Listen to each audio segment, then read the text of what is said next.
Tell me about the importance of listening in your work. You can't coach effectively, first of all, without listening. So it's important for me personally, because I think I grew up in a family where if you didn't interrupt, you didn't get to talk. Wow. So listening is not particularly easy for me, but it is something that I've had to really master as a coach.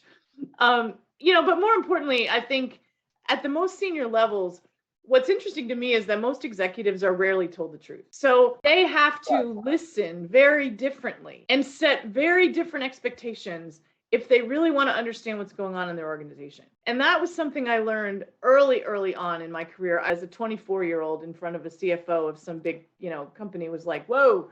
And I can only imagine what they were thinking. But I remember going in to tell this man that he had no idea what was going on in the organization.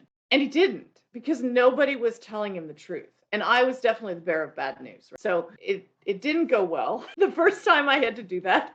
But what I realized is that once an executive faces it and they realize what the truth is, all of a sudden you have an incredible amount of credibility and power that can be used for good or for evil, right, in that situation.